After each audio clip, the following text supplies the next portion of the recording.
Good afternoon. Joe Winberg, Bluebird Semaphore, of course. Today I'm going to talk a little more world history. I think I'm going to concentrate on Reformation. And if anything Poland pops into my head, I will also talk about that. But on the Reformation, I know the other day I said that Erasmus was a real good guy and I would concentrate on him. And at the other side of the argument, a lot of bad things going on. I mean, they were always burning people at the stake. And I'm suspecting that's why they went with the hell thing and you're going to burn in hell. And then they would demonstrate to everyone, that, well, look, here on earth, we're burning people at the stake, we're torturing them, we slow burn them, we do all this stuff, and it's terrible, and in hell, it's going to be even worse. So this was, it's my summing up of all of that, is that this was a way of getting the people to live in fear of the established religious various denominations, and I have to include them all because they all at one time or another had the hell thing going on, and hell, of course, was a fire thing, and the burning at the stake was big throughout the history of human endeavors on this world. I would say burning at the stake went right into and through the 18th century. And so therefore I'm going to retract, and I will talk about both sides of this debate on the Reformation. And it does seem to me that it gets split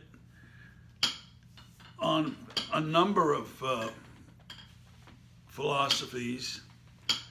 Let's start by saying that at least in the years 1200s, there was a person on the planet called Plutarch, Italian. He has an Italian first name, Gerardo or something like that, Plutarch. But very early in his life, he decided that learning all these different things would be quite the thing he wanted to do, and he quickly became aware of the Greeks and the Romans, and he did a lot of studying in those two fields. He traveled a lot. He's been stated as he was like the first tourist, but he was a monk. He was a lot of things, and I'm bringing this up because one of the concepts that comes up is scholasticism.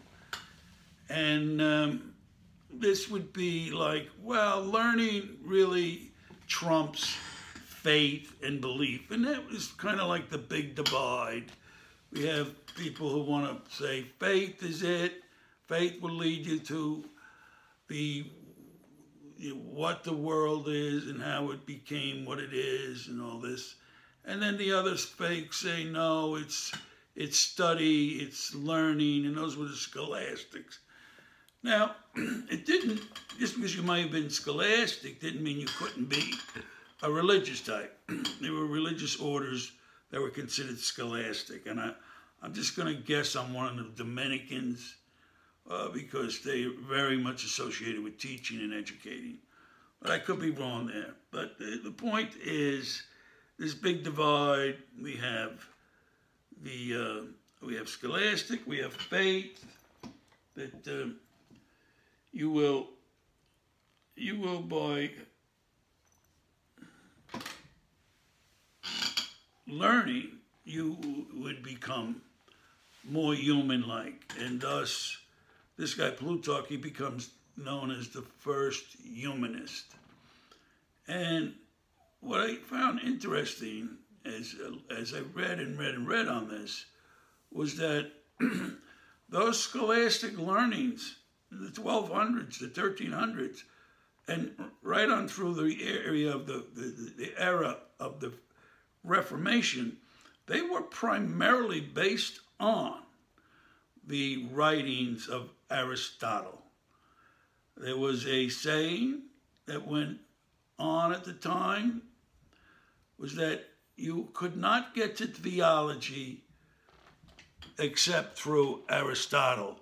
Oh my word, when I read that, oh, here I am thinking that this structure of belief and philosophy is based on one thing, and lo and behold, 1,000,000 years later, I'm old, I'm decrepit, and I'm getting the word that this whole thing is all based on Aristotle.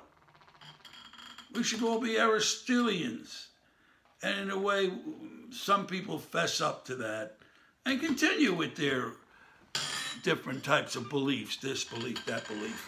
You know, a lot of this is nice stuff. It's nice stuff, you know, these ideas and these concepts.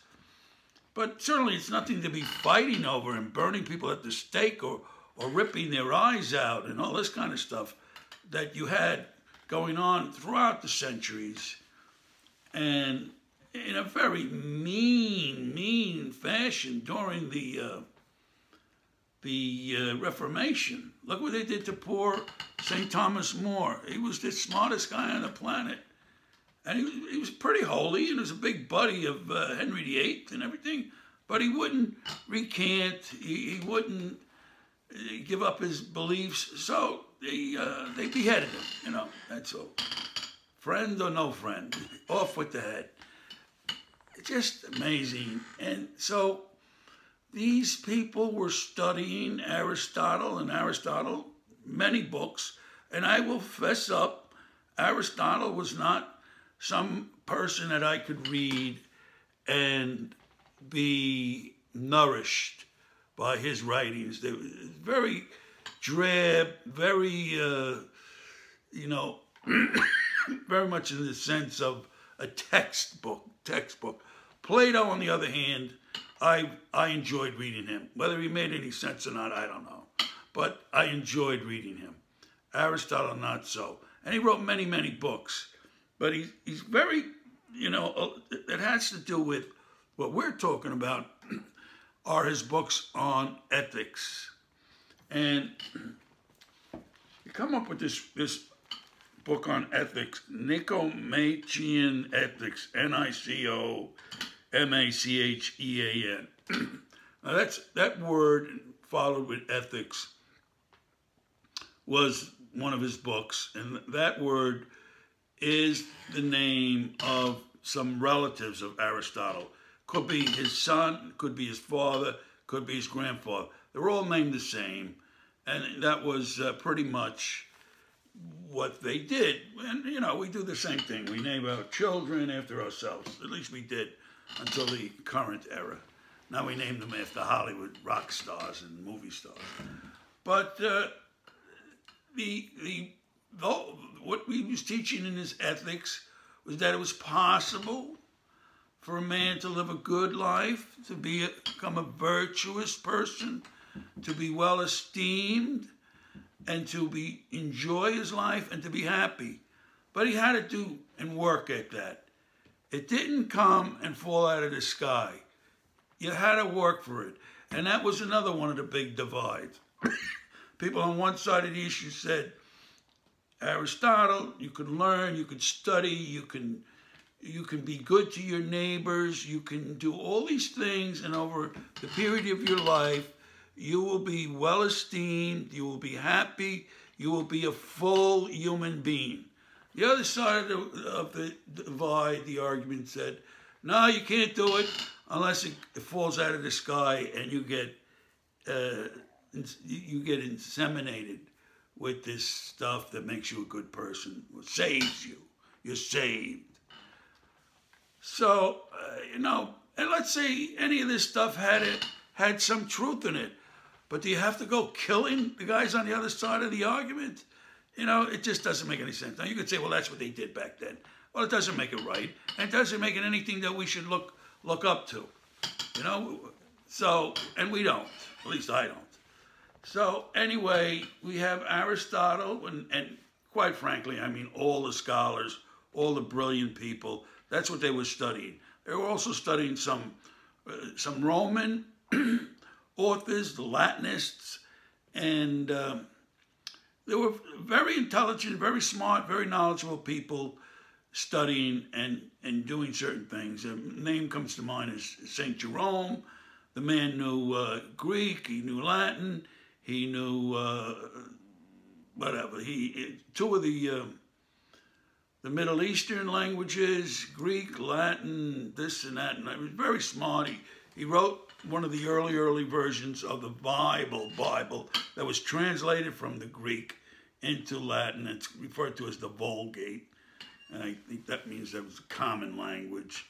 But over the years, that was distorted, and many mistakes were made by many other transcribers. We didn't have printing yet, so they would hand copy St. Jerome's Bible, and many mistakes were made. You know, you make a wrong tense, you can totally get the wrong idea of what the person was saying. So, but yet, on either side of this debate, they shared these ideas. So, what got, I think, Erasmus off was that he just couldn't tolerate having any sort of, you know, believing in what he really couldn't, through his senses, perceive. And that, you know, would make him, in my eyes, a pretty decent dude. But, you know, he had all the shortcomings of all those people in that world that day, just like the shortcomings that Luther had. The only thing I truly believe is Luther was more in line with the people that are doing the terrible things. Now, on the other hand, Erasmus, he was he wasn't all that wonderful either. He would seek after people who could support him so that he could live on and do his reading and his writing and his studying, and he wouldn't have to work, which he didn't work. I don't think he ever worked. He just, he did get people to support him, and that's what he did. And I think that, you know, I think he took advantage of people doing that. So that doesn't make him a bright star in my eyes. I could quote the names of many contemporary politicians who never worked, never had a job. You know, they went straight from their last college right into the D.C. Arena. You know, so just because you're high and mighty doesn't mean you ever worked. So work is for the multitudes, you know that. So Erasmus, he came down a few notches in the latest pieces of reading. There was definite document. Well, it seems to be documented evidence that he was so poor that he was always mooching on his friends, living off his friends, this and that and the other thing.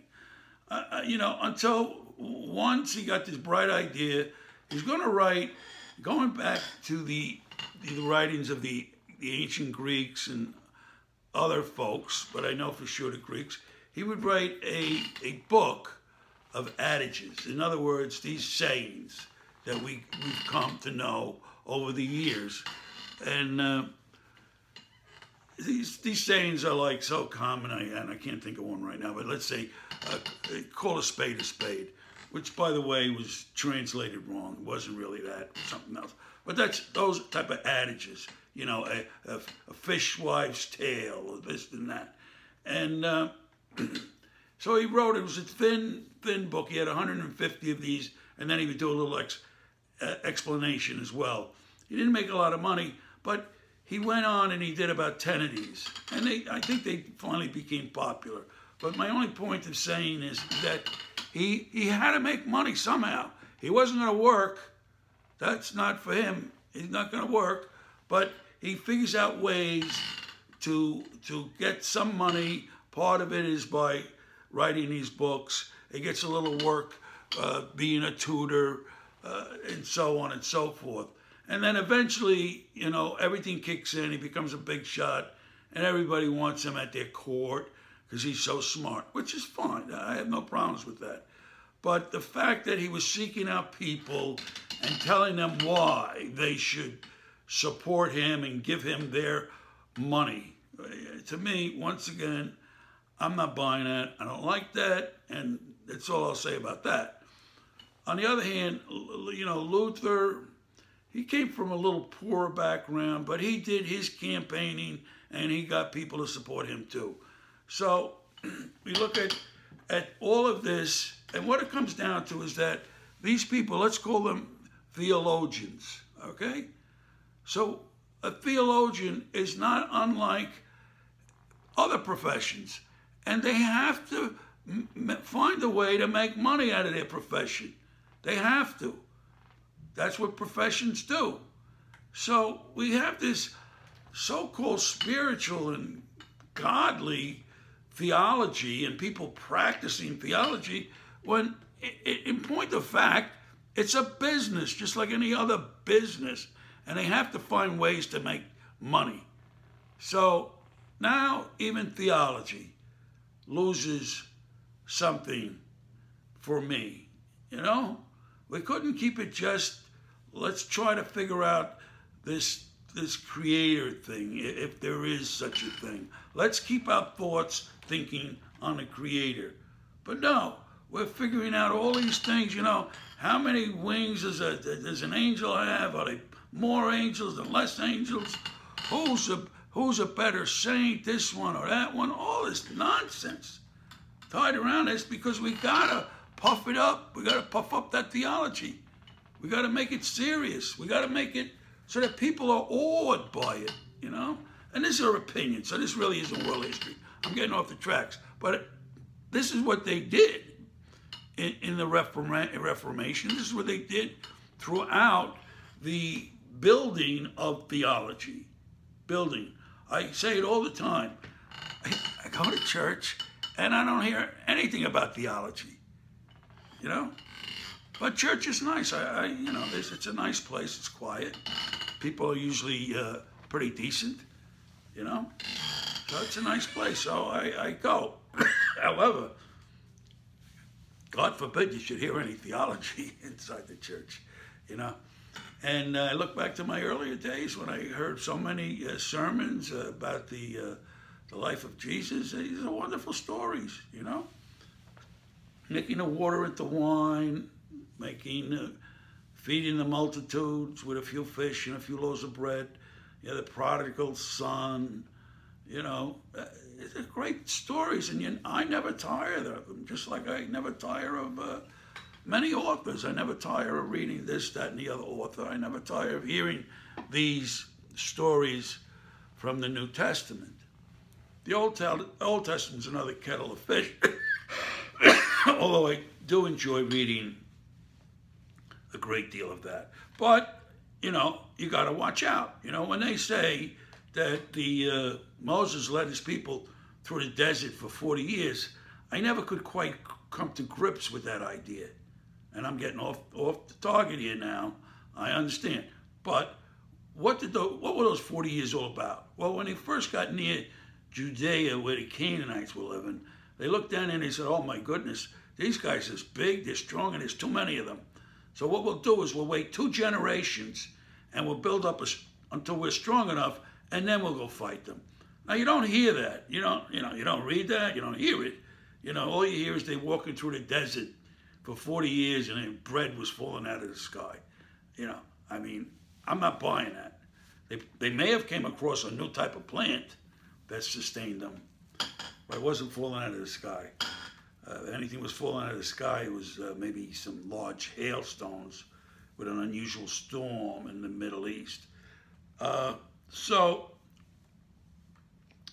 basically, I just wanted to bring up the Aristotle connection to what we think today will be what really is the basis of our Western culture.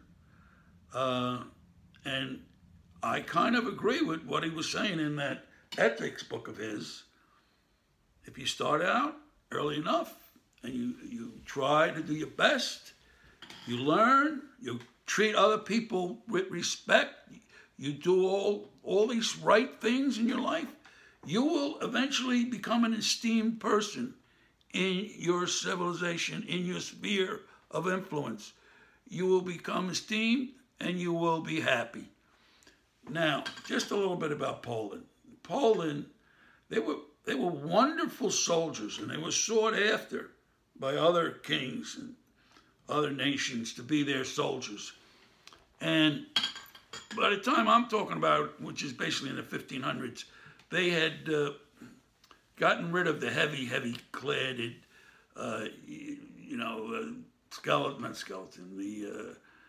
their heavy armor. They had gotten rid of that, changed their lance, changed their sword, and they were, like I said, they were seriously sought after, great horsemen, great soldiers.